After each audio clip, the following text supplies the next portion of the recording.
Hi, everybody. Good evening. I see we're going to some people in the chat, so we're going to start. Basically, come on in. We have about 60 to 70 people registered tonight, so we'll give some time for people to come in. But we're going to get started. Definitely welcome to tonight's program. This is the Girl Scouts in the Heart of Pennsylvania's Career Chat Series. It is aptly titled "The Military Classroom: Learning from Women of Courage, Confidence, and Character." I am Kathy Herkow. I'm the Director of Marketing and Communications for Girl Scouts in the Heart of PA, and I'm very excited about this next hour of discussion. Our career chats, they highlight key discussions for our members, our volunteers, and those who simply want to learn more about another career journey. This chat goes hand in hand with our key Girl Scout mission, building girls of courage, confidence, and character. I'm happy to say that I will be moderating tonight's discussion. As an audience member, if you have any questions that you would like to ask, please include them in the Zoom Q&A box. We're going to be monitoring the questions throughout the evening and bringing many of those questions to the floor. Know that our panelists cannot see or hear the audience, so the Q&A is a perfect way to communicate with us. Before we hop in, please join me in welcoming not only our fellow panelists tonight, but our Council President and CEO, Janet Donovan. Janet joined the Girl Scouts in the Heart of Pennsylvania in 2019. Prior to this step in her career, Janet spent 31 years in the U.S. Navy and is a retired Rear Admiral and former Deputy Commander in the Office of Judge Advocate General of the Navy. Janet has more than 20 years of executive experience in strategy development, talent management, and collaboration. Janet, I'm happy to say the floor is yours. Thanks, Kathy. Well, good evening, Girl Scouts. I'm so glad you're here. I'd like to extend such a warm welcome to our audience participants tonight. This is for you. And you'll be happy to know that girls from all across the country have joined, from New England to California, from the South and the Midwest, to include even some troops. I understand they're participating as a troop. So welcome. We in the Heart of Pennsylvania are glad to offer such a unique opportunity to you as part of a series of career headliners that we're going to try and do over the course of this year. So let me take a moment to introduce our other two panelists tonight, and then I'll turn it back over to Kathy, who will be our moderator. So to start with, I have Alana Golan, and she started her career as an F-16 simulator instructor.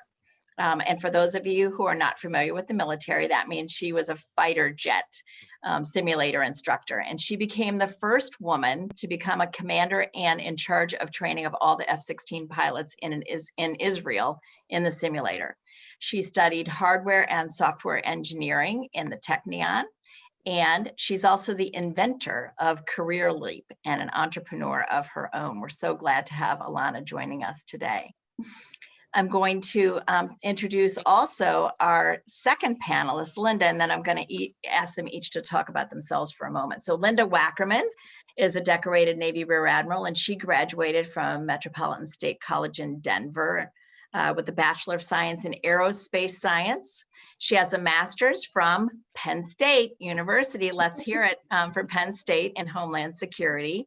And she was at MIT, the Massachusetts Institute of Technology, Seminar 21, and she's an alumna from there. So she's been on lots of active duty tours. She is also a 757, 767 international pilot with American Airlines, where she has more than 5,400 military and 9,000 civilian flight hours. So amazing panelists who are joining me here tonight. I'm excited to introduce them now. Alana and Linda, so happy to have you both here. All of us have worked in male-dominated industries, and in many ways, we've made it to the top of our fields. And we did this at a time when there weren't many other women in our fields. And I know that the three of us are invested in helping this next generation of young women bring it in every way possible to their own careers. So I think it's important to talk about what our journey was, and that is what it is, a journey. And certainly when I graduated from law school and then joined the Navy, I never thought I would be there for 30 years. I imagine the same was true for you. So I'd like each of you to just talk for a minute or two about your professional journey and then we'll turn the program back over to Kathy as our moderator. So Alana, welcome. Been such a pleasure to have been on another panel with you. So thank you for joining us tonight. And could you talk a little bit for a minute or two about your professional journey, starting from your F-16 pilot days in the Israeli military to today? Sounds amazing, Janet. Thank you so much for putting this together. Thank you, Kathy. Hi, everyone. So great to see everyone.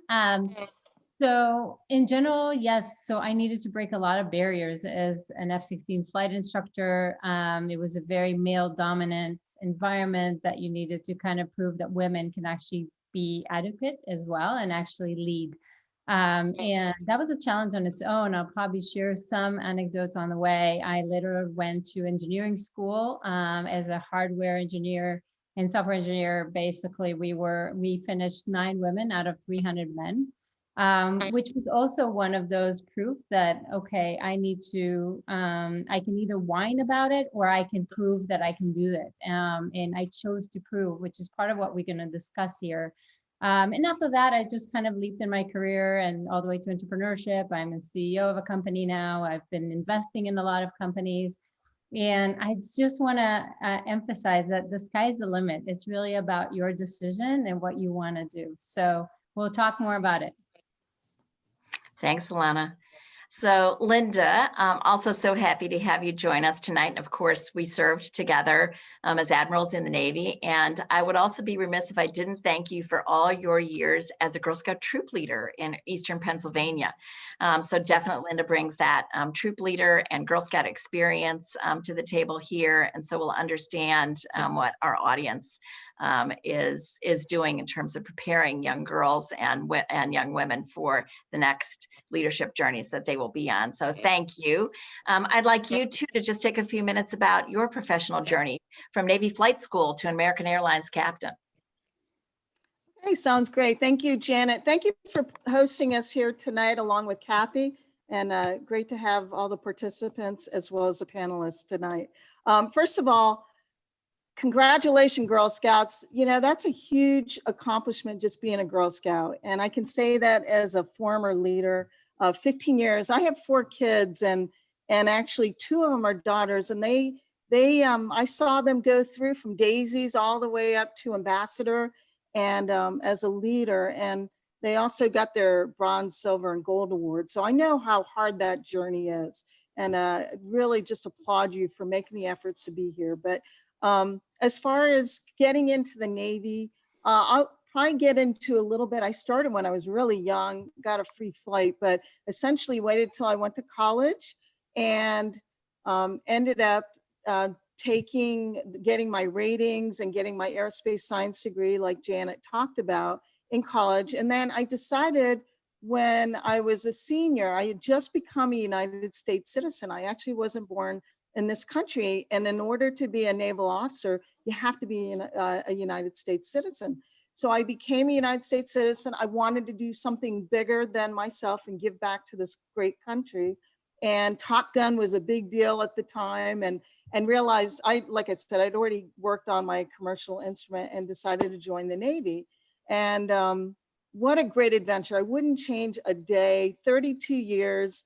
Actually just became one of the first women to fly helicopters and first group of women to sea on ships, and then came back to fixed wing, instructed, and then went on to fly cargo transport around the world, and then got hired on with American Airlines, captain there on the 7576, flying out of Philly, and been there for about 21 years. And just, it's been an amazing journey. I have so much to share with you tonight, but the biggest thing I would tell you is follow your heart. Find whatever it is you love in life and follow that. I hear a lot of kids say, you know, I wish I want to make a lot of money, but that's, you know, most people are unhappy in their job. So follow your passion, follow your heart, the money will follow. And you'll have a blast doing it. So thank you. Thanks, Kathy. We'll turn it back over to you. Thanks, Linda and Alana. So glad you're here. Excellent. Thank you, Janet. Yes, I second that. Thank you, Linda and Ilana, for joining us tonight. For the folks that just joined us right around 7, we did start a little early, so just kind of letting you know, you can ask questions in the Q&A portion of the site. The chat portion has, it's not going to be on tonight. We have disabled that. We're going to have people ask through the Q&A. So I already see about 4 or 5 questions coming in, so please keep them coming. We will get to your questions as soon as we possibly can. And also, before I want to start, I want to give a little plug to the next career chat. It's coming up on March 22nd, and it's going to be dealing with all the different careers in cybersecurity. As you probably are aware, cybersecurity affects every company, even the Girl Scouts. We have to affect cybersecurity. We have to make sure our information is secure. I do know that right now there's probably over 4 million jobs in cybersecurity, and we're going to need about 2.8 million more by 2022. So if you are considering a career in that, I think you should go for it because there's going to be a job for you.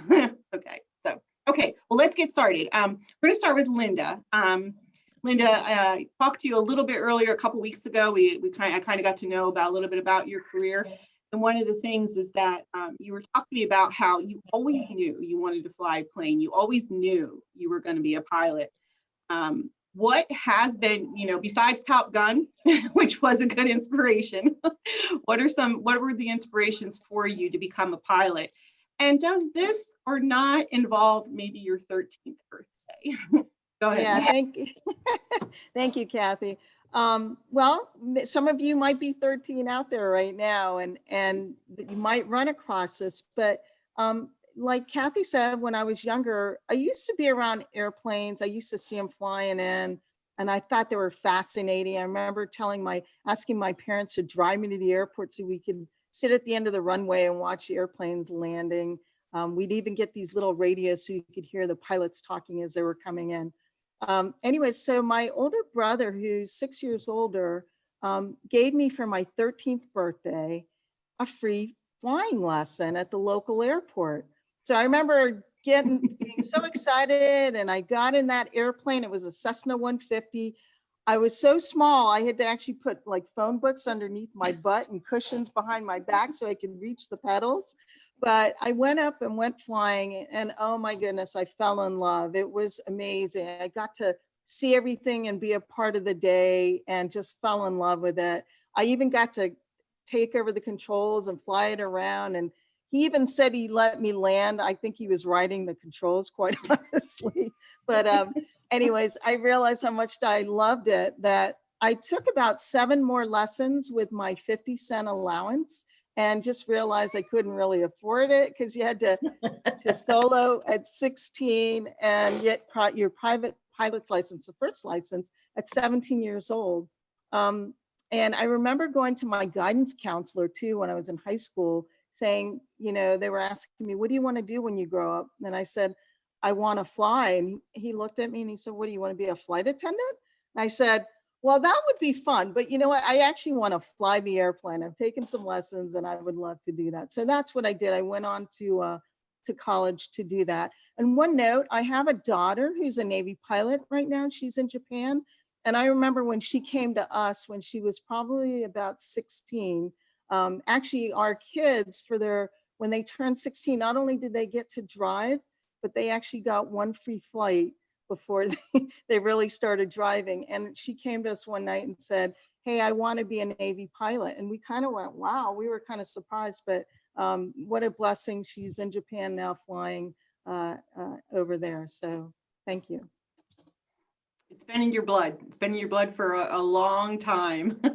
I can remember writing stories to my mom when I was like 8 years old too. So it definitely is not coming anywhere strange. So let's switch over to Ilana. Ilana, you had a lot of good information about basically my kiddo right now is just his freshman year in college, and I know it resonated some of the stuff you were talking to me about it. What can you tell us about some of the untruths teens are being told as they're trying to choose their career path? Like what's the big lie? So, yeah, thanks. It's a great question, Kathy. And one of the things that I've noticed, and I had as a teenager, right, that everybody tells you need to choose that one career direction, right, and that's gonna mold the rest of your life, right, and the truth is that our life is in phases, and things can change, and you can change, and you will reinvent yourself again and again. And it's actually pretty vivid that as we go to the 2020s plus, right? I mean, people will reinvent themselves every year or two, three. So you're actually looking at changing careers all the time. So you don't even need to look at it as a career direction as much as just don't close doors, keep doors open, create networks and connections, and learn as much as you can and experiment so that you can really feel what you love, what you don't love. And then if you don't love it, that's okay. You can change again. So, I think the big thing is that just don't look at it as something that you need to choose for the rest of your 40 plus years of career, because that's scary and it's not true anymore. And kind of what we talked about is that actually most roles, if you think about it, managements, like different aviation, different commanders, leadership, sales, marketing, and I can go on, you don't really study them. You're actually learning on the go. And if you look at it, most of your career is learned on the go. So it actually, in hindsight, it's more about how do you learn fast? How do you fail fast? How do you learn as much as you can from these failures and move on? So I think that's the big one. Is it more in the lines too that your experience is more important than say where you graduated from college, the more you actually move on in your career? It's still important, college, but it's Well, definitely your experience. absolutely. I mean, you're talking to this Israeli that studied in some unknown, institute it's known in Israel, but we're, a 7 million people, so it's unknown when you come to the US. So it's really not about what you studied, but really how do you gain as much experience? How do you do the best that you can and whatever it is, how you persevere, how you problem solve, how you, create those connections. So it's really not necessarily about going to the top-notch schools. It's really more about what do you actually do with this? Right, So. right. Well, I think our Q&A is blowing up, and I'm going to ask one quick question to Janet before we go to some of the ones that are coming in on the chat.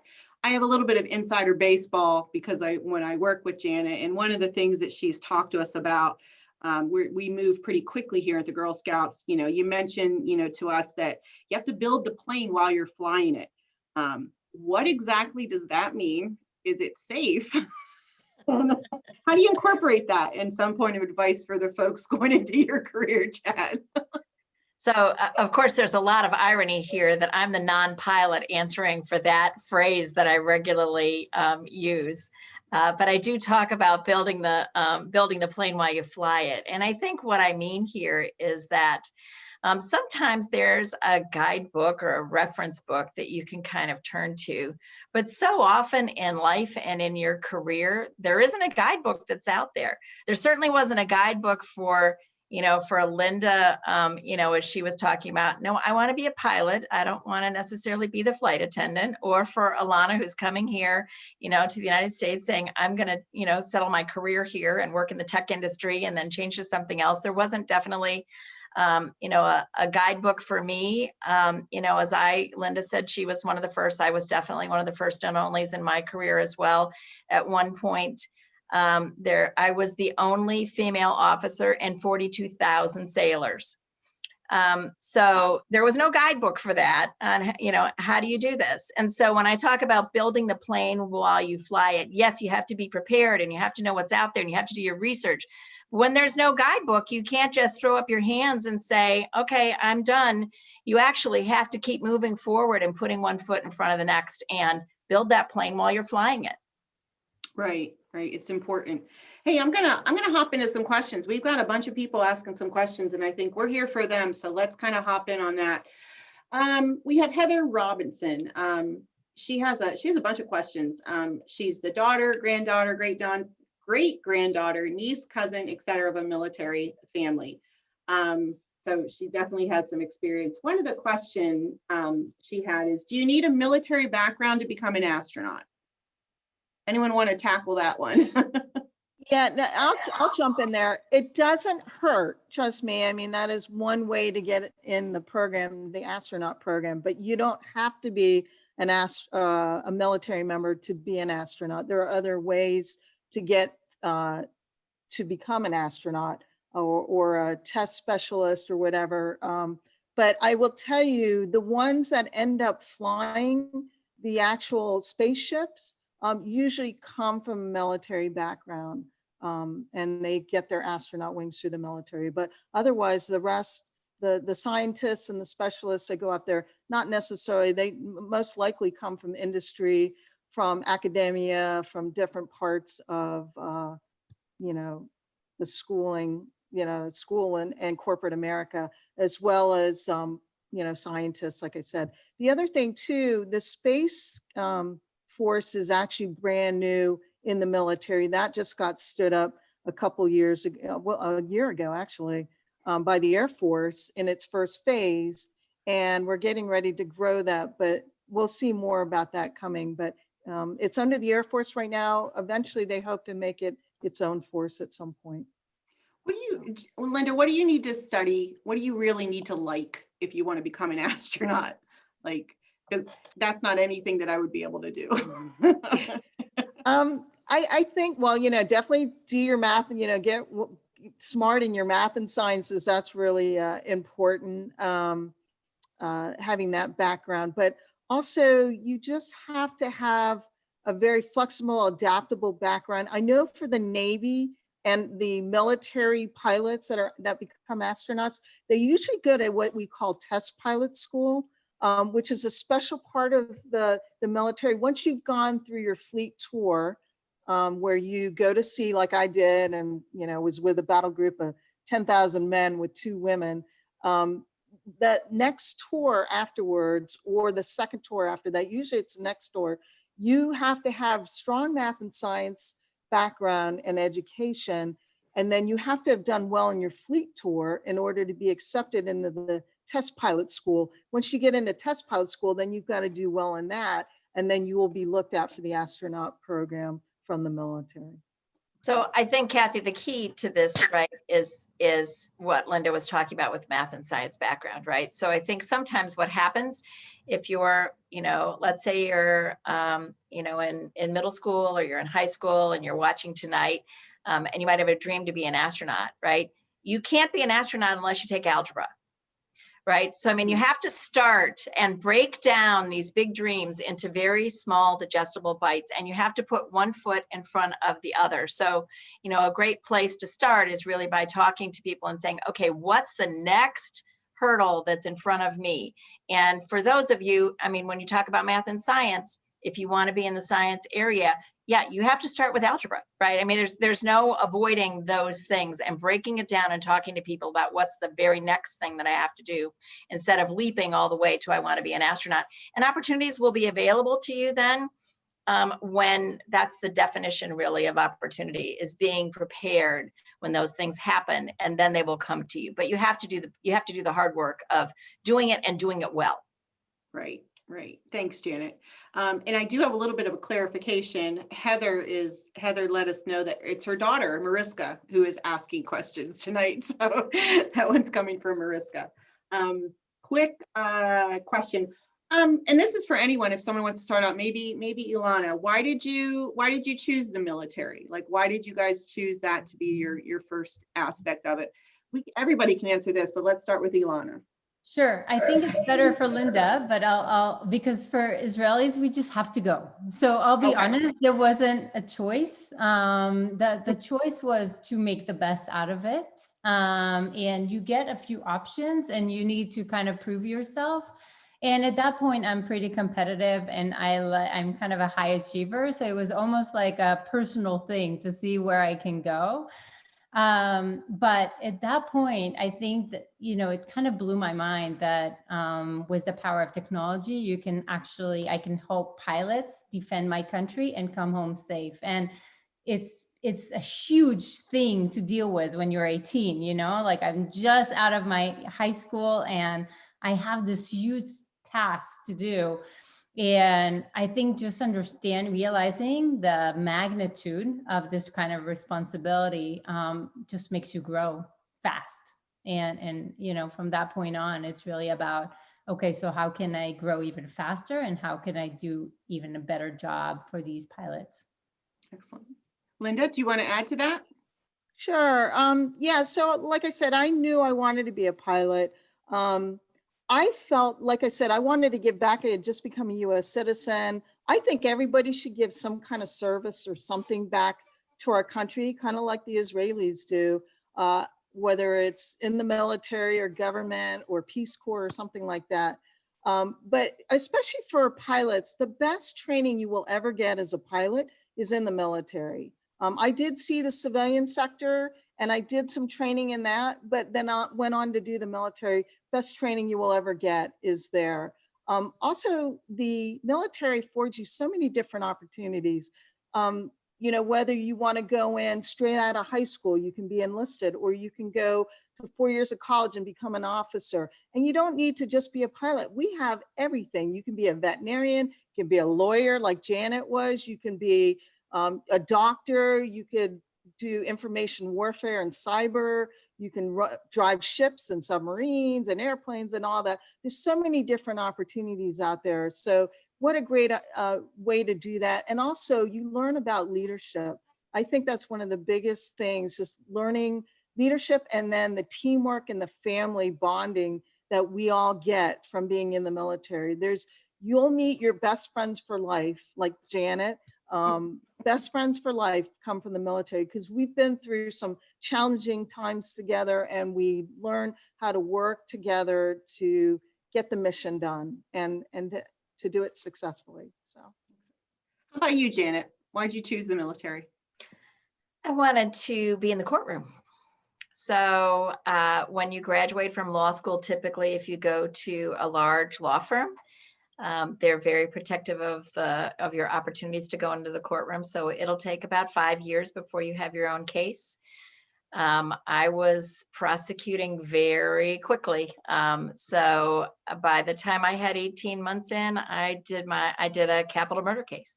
I mean, there is really a very fast ramp up, and then to take those litigation skills someplace else.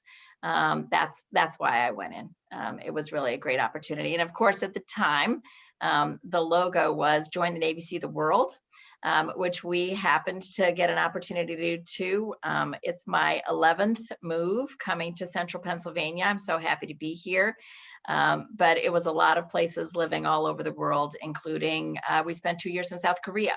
So really, it was just a great opportunity. I never thought I would be here for 31 years, but they just kept offering, another opportunity. And I think really, as to Alana's point earlier, each one of those turned into a little mini career. It was in a different aspect. So that's what kept me moving on to the next choice.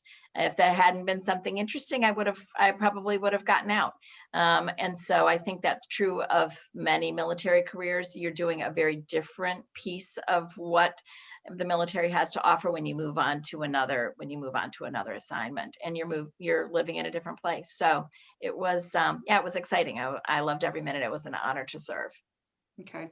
Janet, I'm going to stick with you here too. I want to touch base on military career, but then of course, what happens if you do want to expand outside the military career? What are some of the skill sets that you learn in the military that are transferable, say, in the nonprofit world? Sure. Which you're in now.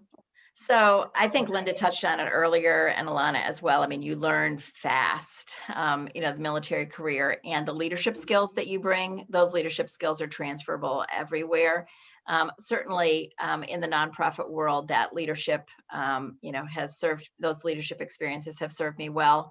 It's interesting because I think one of the things that you also learn in terms of teamwork is the role that everyone plays. So whether or not you're on the flight deck or if you're doing an underway replenishment at sea, every single person has a very specific role to play. And if you don't play your role well and you don't know your role well, people could die. So that role enforcement makes it those are great skills. If you think about your high school group projects, doesn't everybody hate group projects? But how great would it be if in that group project, each person understood that role, like, okay, I'm going to do this portion of the project, and I know you can count on me to do that piece of the project, to do it well to the best of my ability, and everybody can count on everybody else's membership on that team. Wouldn't every great group project in high school go well? But the fact of the matter is, people don't understand what their roles are. They don't get assigned, or they don't do them to the best of their ability. And one person ends up then, having to do it all in order to make the project go well. And so one of the things that you really learn in the military that's transferable is how important it is to have those assigned roles and for everyone to be pulling her own weight. Right. Go ahead, Ilana. Yeah, and I want to jump in, Janet, that was amazing. And I, first of all, definitely team leadership is huge. And also kind of to double click on what Janet said, the extreme ownership is immense, right? Because we're not talking about a little project in school. We're not talking about homework, whether we're going to get an A or a B. It's really about some of these things are literally going to cost somebody's life. And at that point, you just have to grow to become that extreme ownership and to really outperform yourself. And there's going to be no compromises, and you're going to have to break those barriers. You're going to have to be amazing. And this is a transferable skills to become a CEO, to become a leader, to become whatever it is that you want to do later, because they're all transferable skills. And that's amazing. So you'll learn it fast. Linda, anything you wanted to add to that? Yeah, no, both of you provided great answers.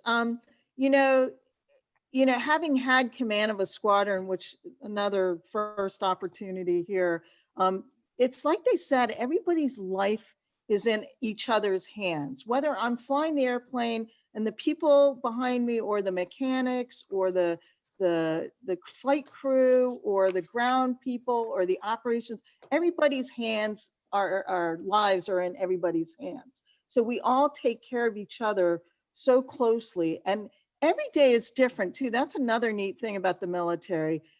You don't have the same 9 to 5 behind a cubicle every single day. One day I might be flying around the world. The next day I might be shooting weapons at the range.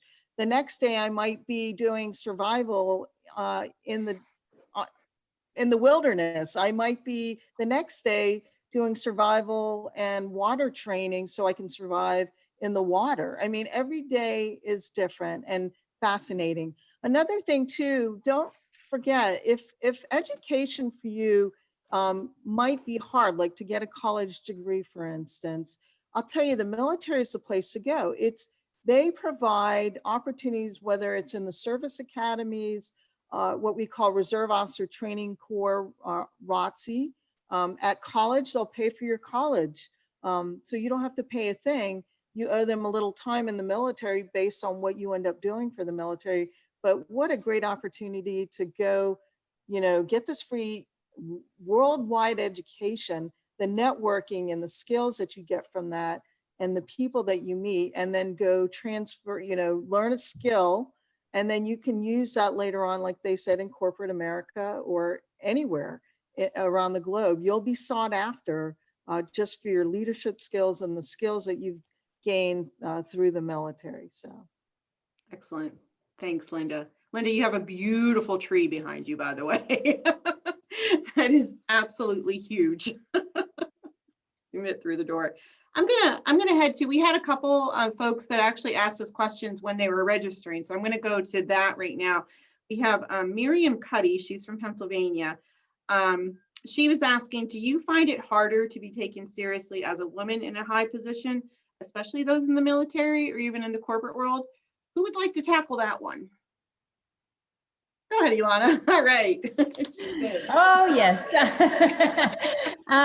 So here's the thing. I mean, there's definitely, I think, a first impression issue with women. And I definitely want to put it out there. The instinct when they see you for the first time is definitely not that you are probably a kick-ass pilot or that you are an extraordinary CEO. Like, that's just not the instinct. And it went a long way and it's getting better, but it's just not there yet. The good news is that I choose to look at also the advantages versus only the disadvantages. So yes, we have a first impression issue, but on the other hand, we have advantages that others don't have. So we are more memorable. We're better at, doing different things and kind of juggling. And so there's a lot of advantages, that emotional intelligence. So there's a lot of things that we bring to the table that others just don't have. And you choose to lean on these advantages versus on the disadvantages, but the disadvantages are real.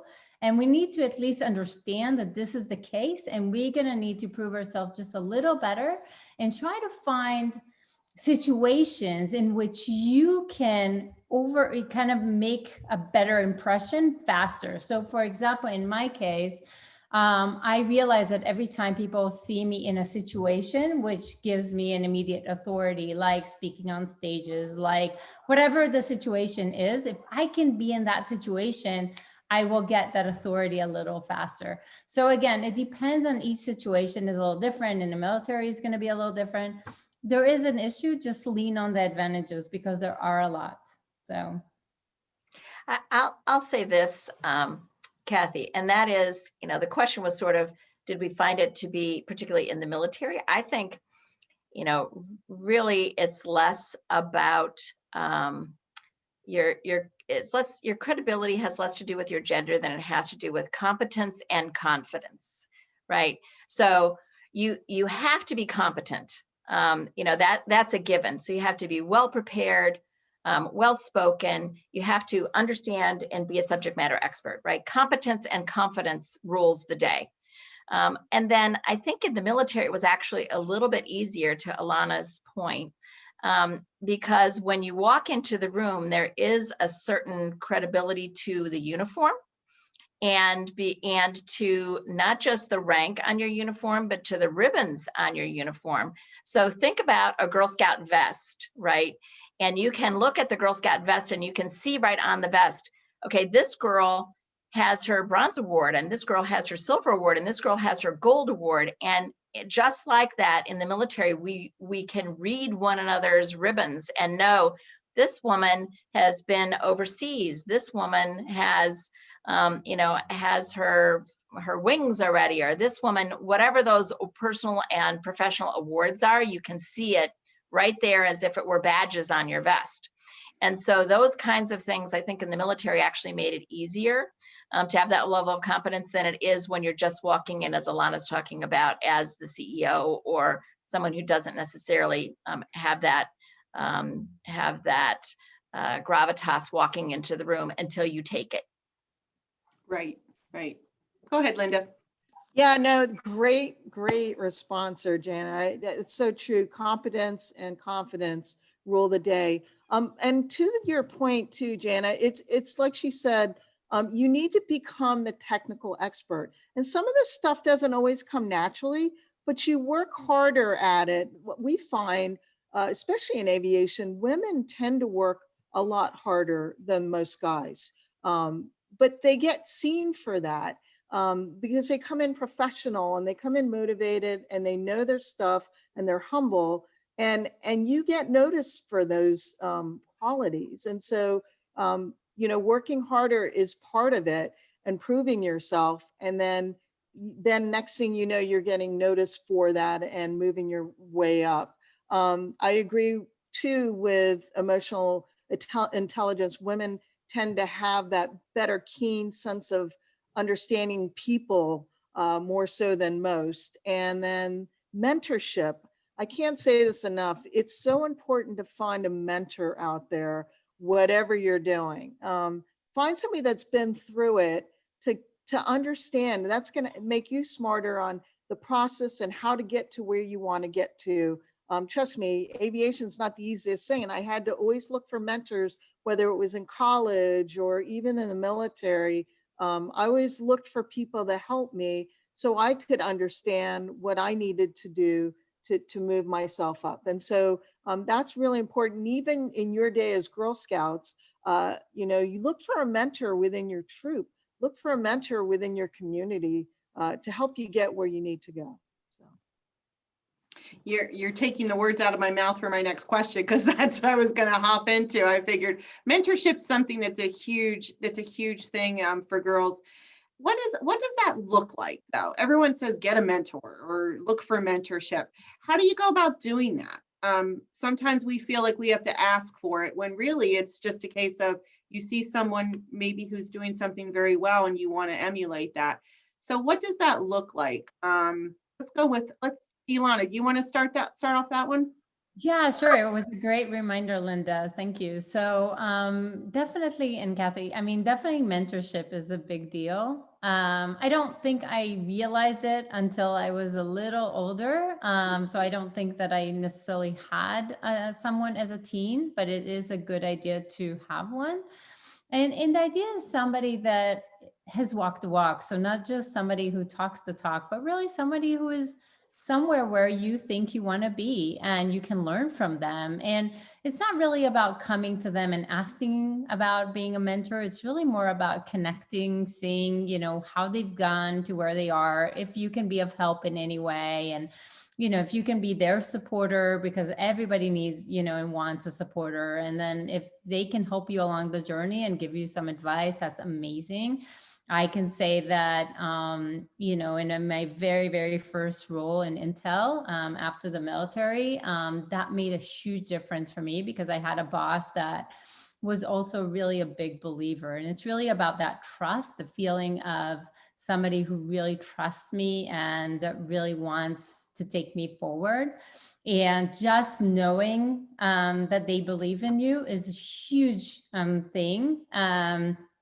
And basically, I'm sure a lot of my career is built on top of this person. And so definitely, look at some folks that are doing what you want to be doing and emulate them, help them wherever you can, and just get closer to them. And that's gonna take you a long way.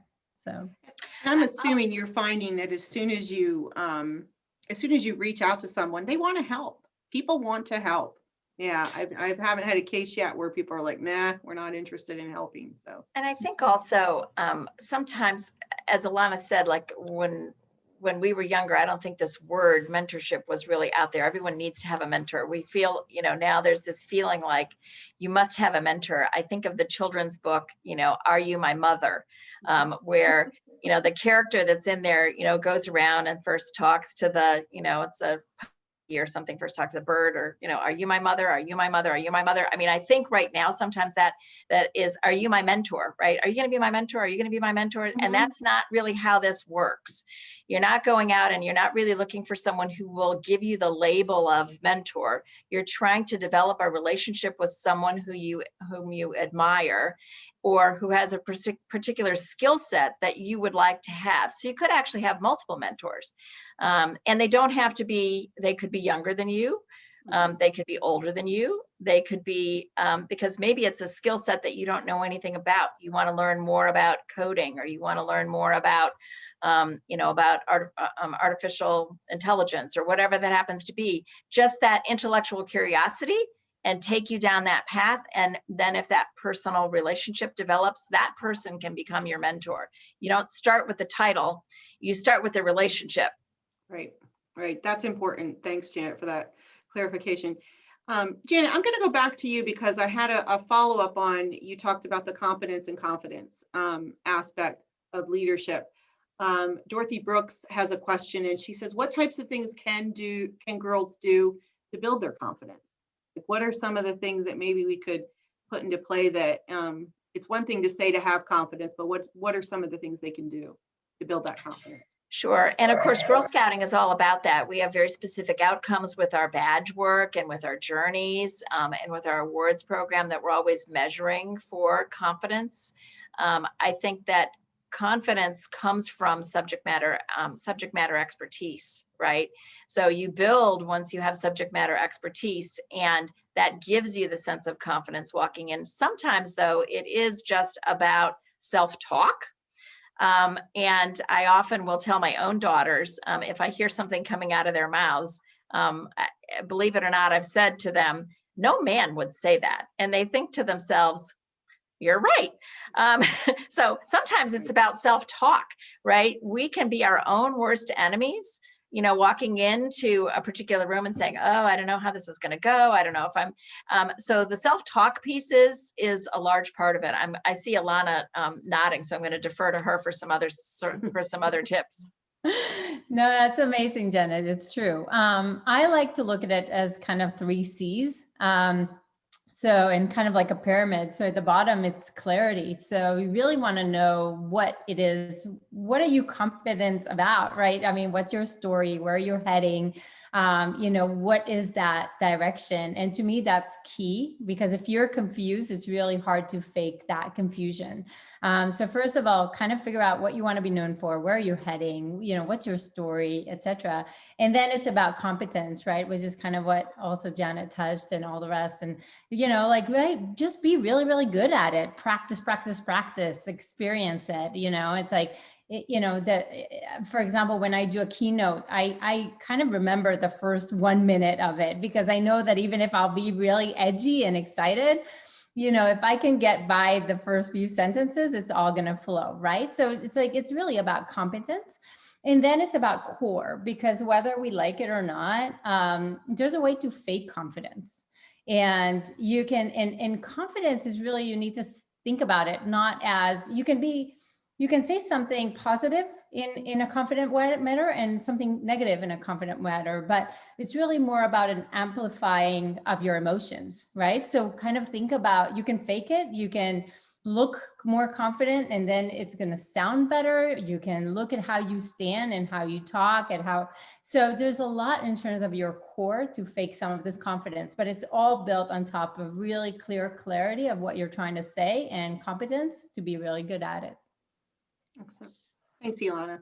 Sure. Linda, I have a question from someone that I think you're going to be able to answer. It's from Carrie Woodland. She says, how long does it take to complete the air pilot training? Like what kind of schooling are we looking at for that? Okay, yeah, no, great question. First of all, to join the military, you have to have 4 years of college to be a pilot in the military. But I'll tell you, for the airlines now, you no longer need a college degree, believe it or not. You used to have to, but then they needed pilots so badly that they got rid of that. But essentially, it takes about 40 flight hours to get your private pilot's license.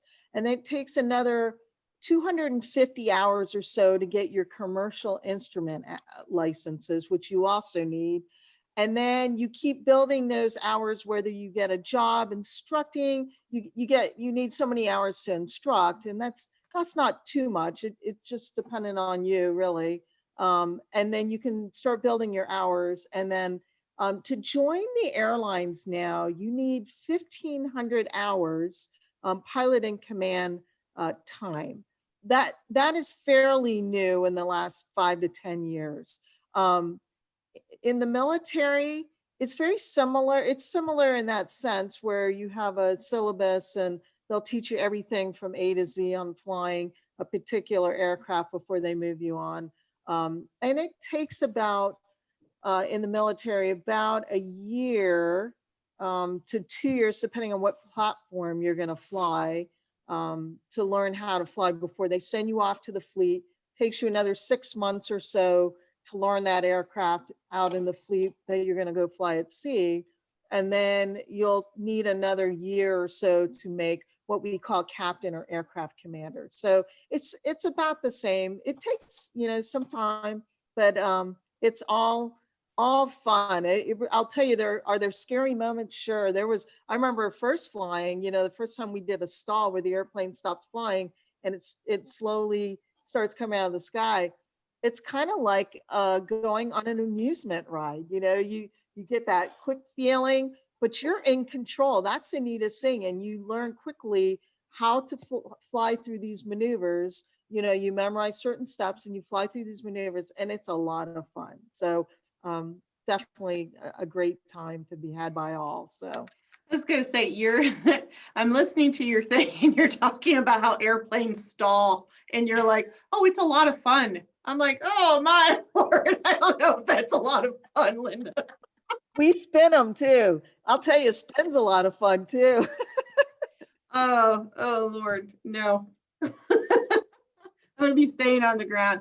Hey, you had talked to me, Linda, and I'm sorry, I want to keep with you on this one because I think we chatted a little bit about, like, you have a lot of flight simulators. Anything you want to share about, like, maybe a scary landing or something that you had to take control? Any story to share on that one?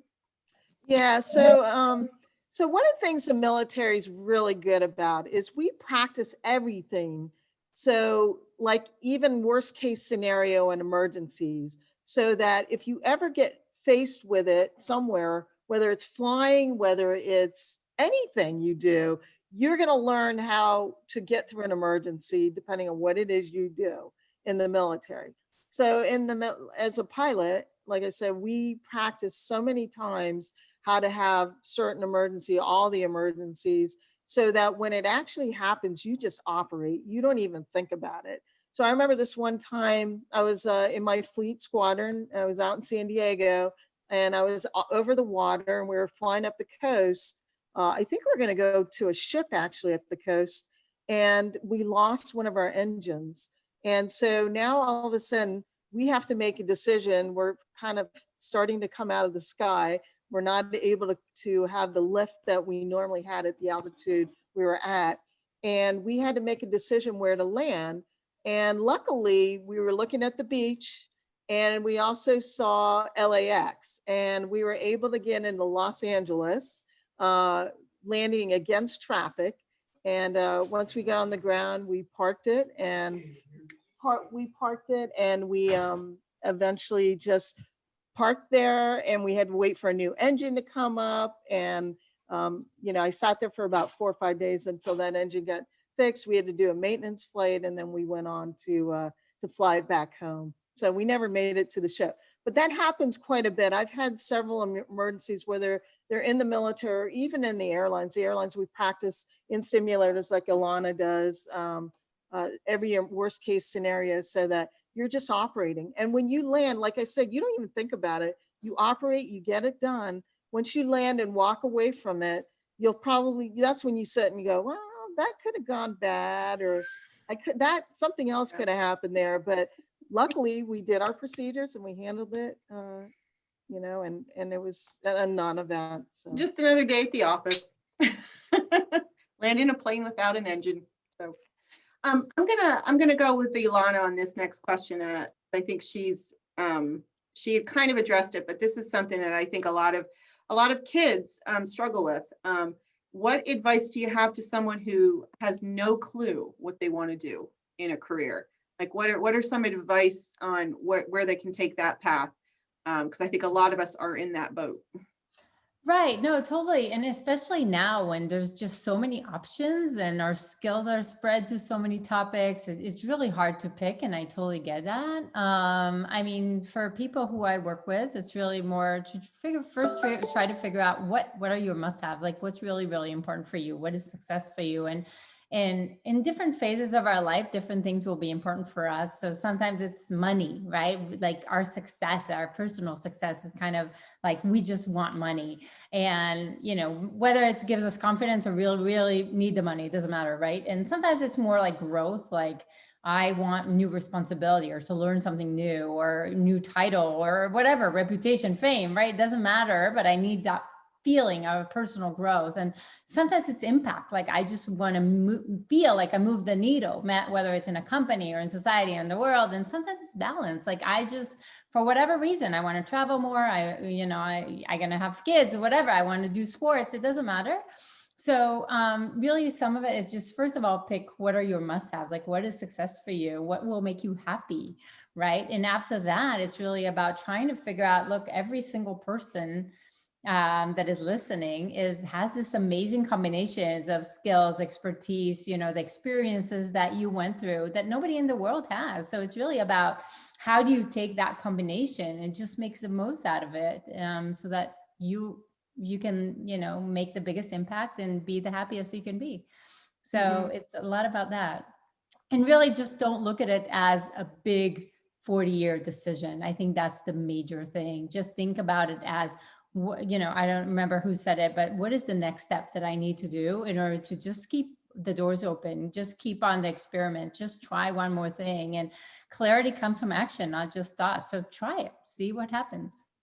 Right. Yeah, can I jump in here? They say most people will go through 7 different career changes in their life. And that's changing, like that's grown. It used to be 1, now it's 7. It's probably going to be more when you get older.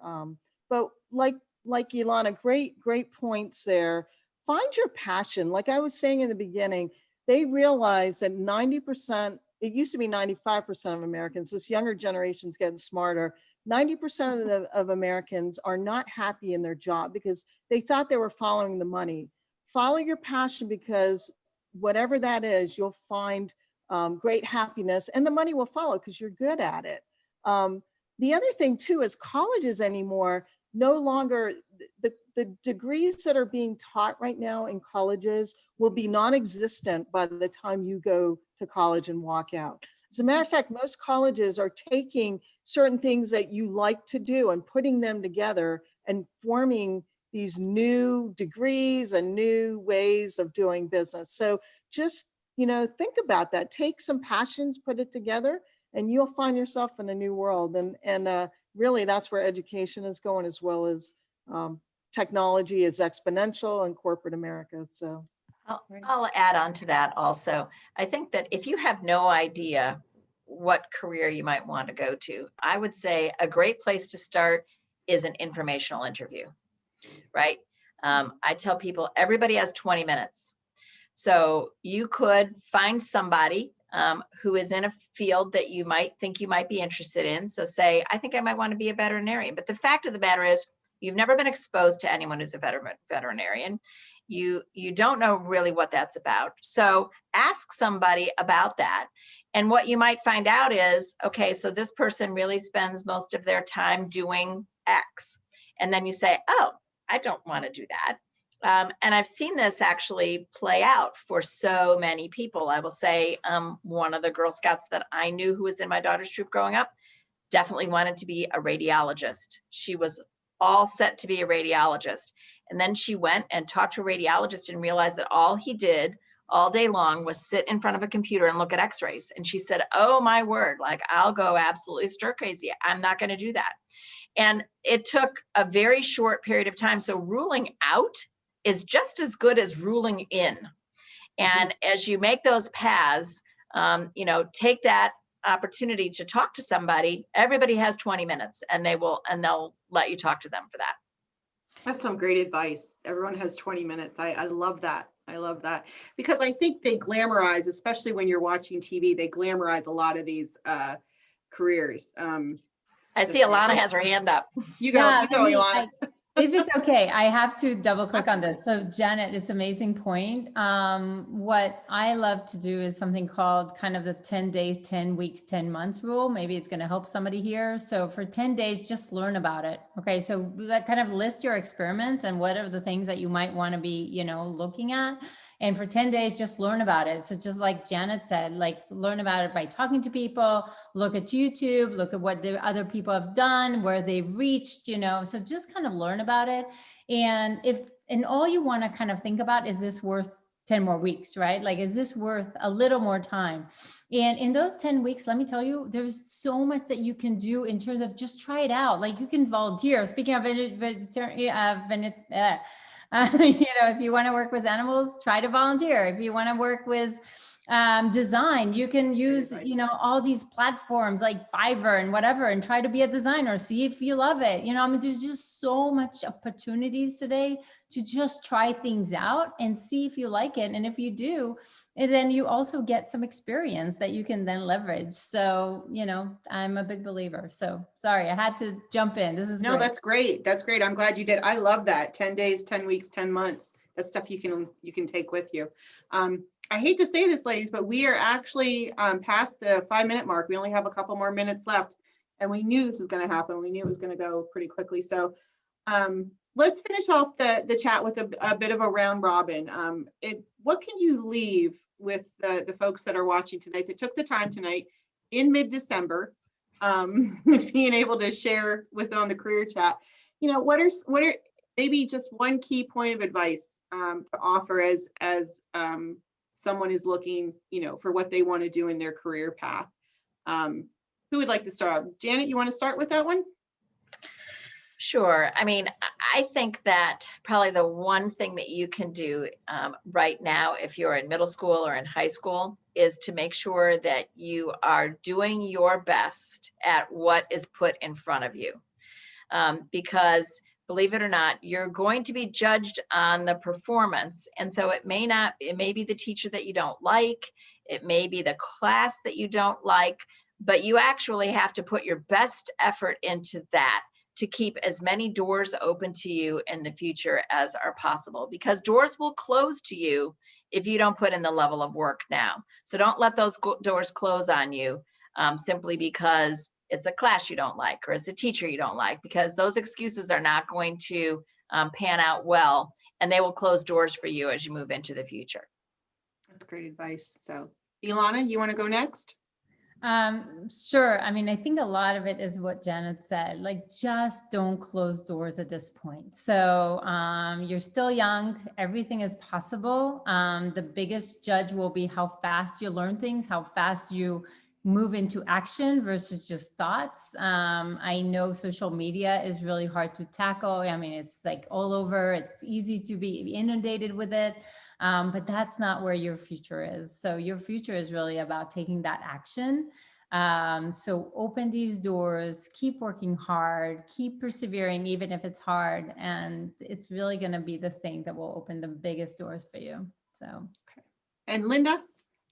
Yeah, I would agree. I had written down, keep your options open. The only way you keep your options open is by doing well. So take the time now, listen to us. You know, there's things I wish I could have gone back and done differently. Take it from us right now. Every day is a gift, right? And find, you know, your passion, but also you're going to find things that are hard for you, but hard work is okay.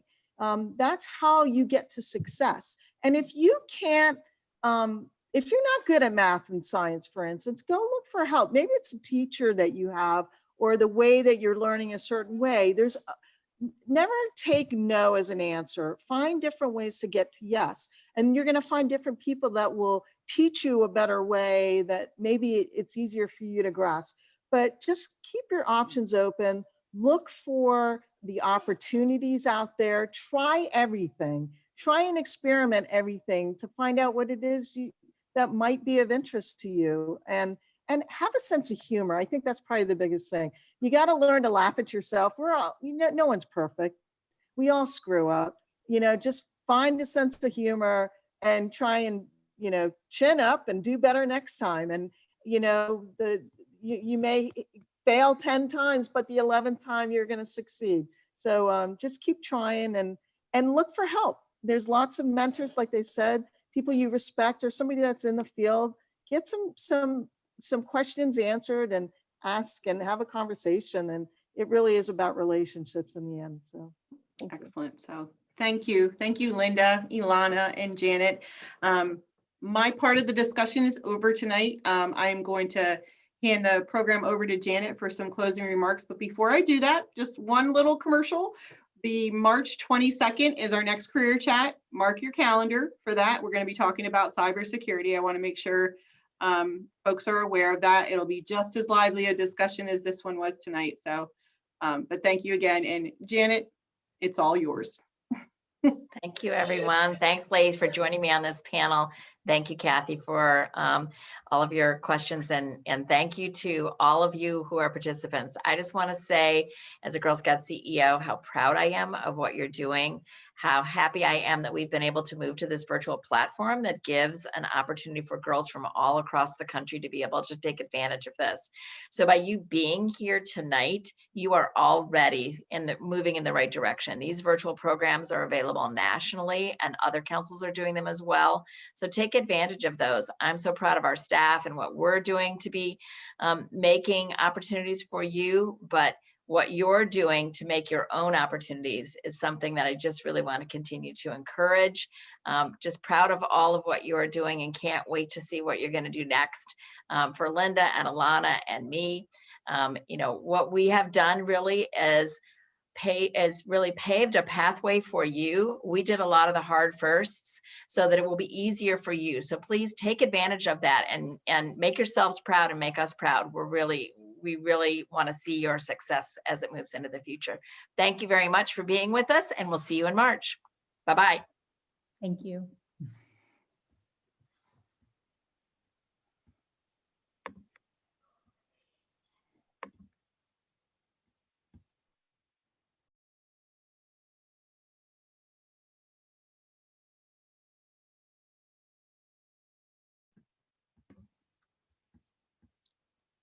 Is everybody else